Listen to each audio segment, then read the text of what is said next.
nos dedicar, né, a conhecer um pouquinho sobre os serviços que a gente oferece aqui na clínica e nós vamos começar com o Pilates, tá bom? Lembrando sempre, né, que o maior objetivo aqui é sempre trazer estudos, né, que complementem a nossa prática baseada em evidência. Então, não esquece dos nossos pilares da prática baseada em evidência, então paciente, terapeuta e evidência de boa qualidade. E hoje, para variar, eu também trouxe uma revisão sistemática. Não esquece da qualidade dos nossos estudos, da nossa pirâmide, tá bom? Então, o Pilates, ele foi criado, né, pelo Joseph Pilates. O primeiro livro que ele lançou se chamava Contrologia, em 1945 ele foi publicado. E esse foi o primeiro nome do Pilates, Contrologia, tá bom? Então, ele era uma combinação, ele é, na verdade, uma combinação. Então, mais tarde ele passou a ser chamado Pilates, mas inicialmente Contrologia. Principalmente pela ideia de que a realização dos exercícios, elas devem se embasar no controle do movimento, conectando a mente e o espírito no exercício ou atividade que você está fazendo, tá bom?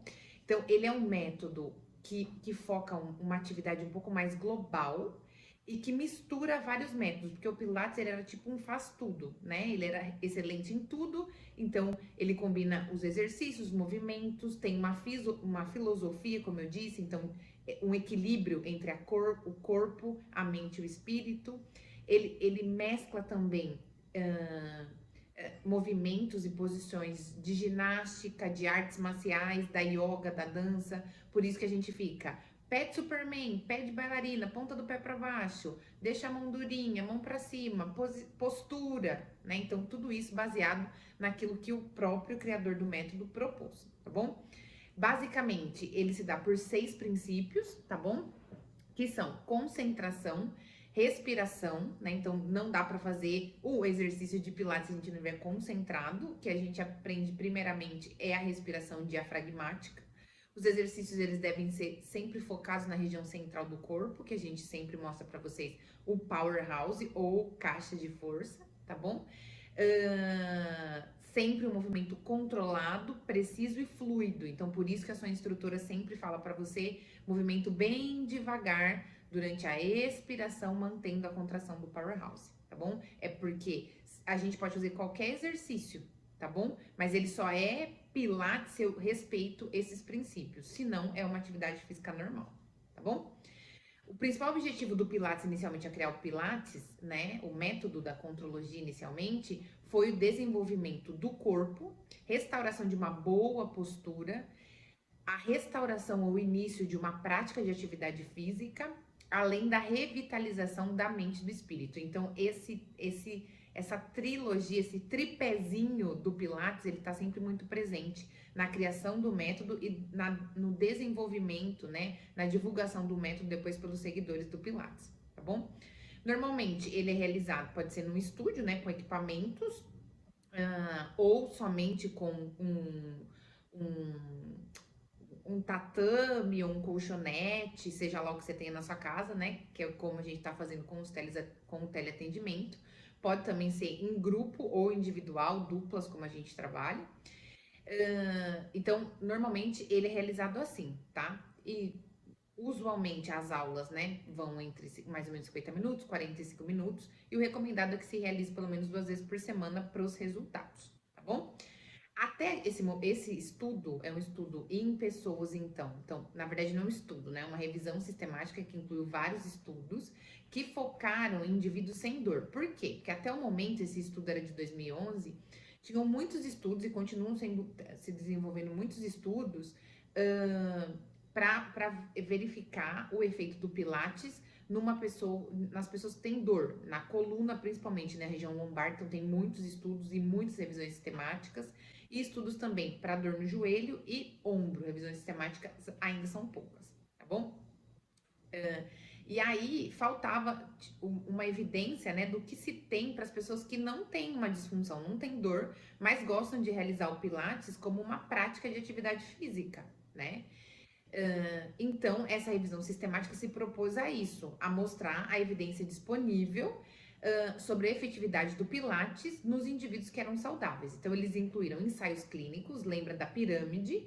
Então, em estudos que comparam, né, o Pilates, no caso, com uma intervenção, que era um outro tipo de exercício, ou a inatividade. Esse foi o caso dos estudos incluídos.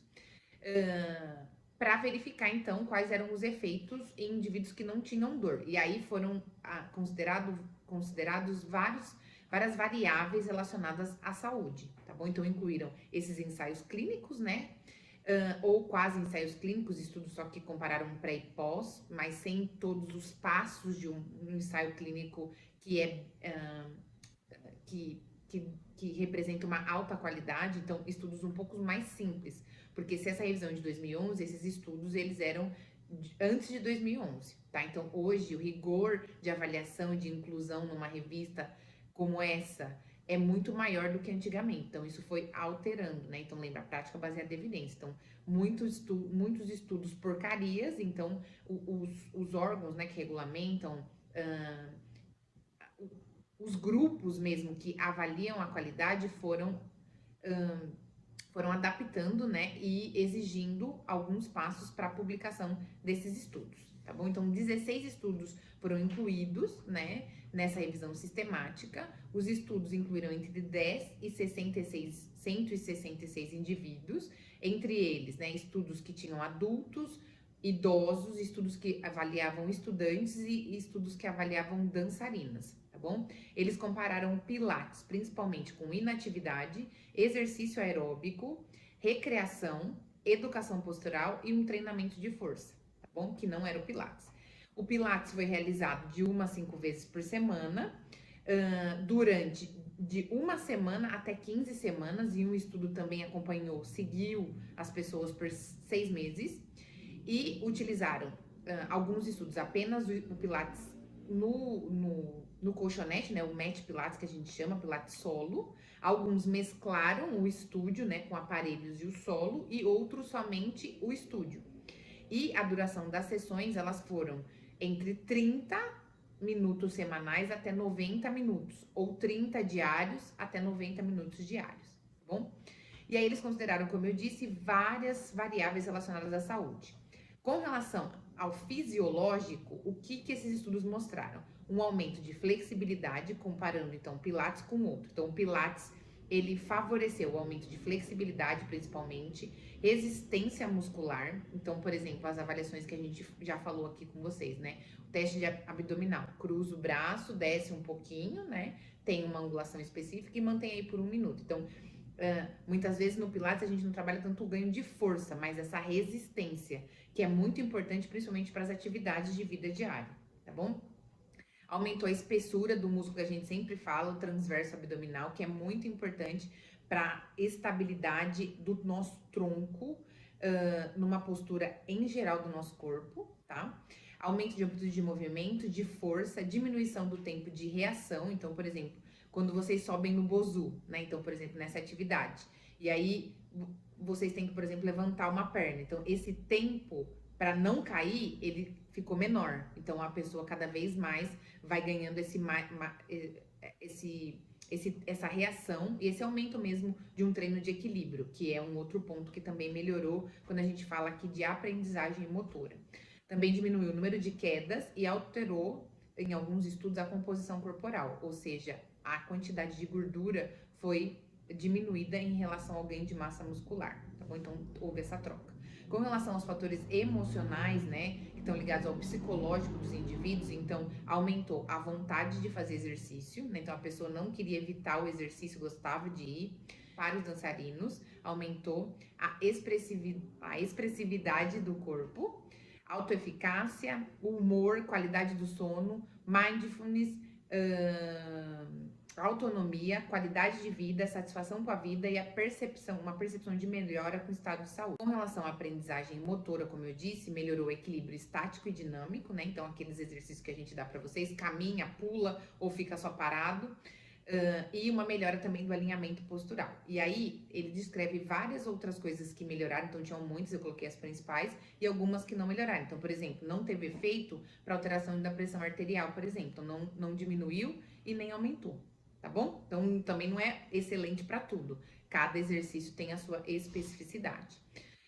A maior parte dos exercícios incluiu, então, estudos que avaliaram flexibilidade, equilíbrio dinâmico e o endurance, né? Que é essa resistência muscular. Então, a qualidade da evidência foi maior para esse tipo de variável. Então, apresentou uma forte evidência, então é muito recomendado para indivíduos que não têm disfunção, para aumentar a flexibilidade e o equilíbrio dinâmico, e uma evidência moderada para resistência muscular, tá bom? Então, o Pilates, ele é sim considerado um tipo de atividade física.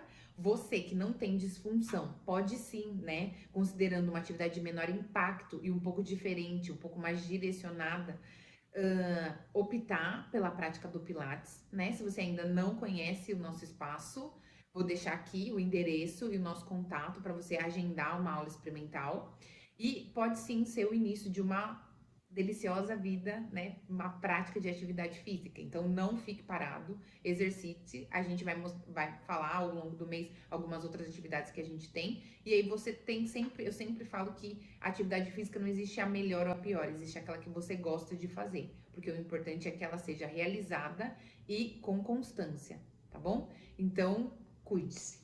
O recado que eu tinha para dar para vocês hoje era esse, e eu vejo vocês na próxima semana. Tchau!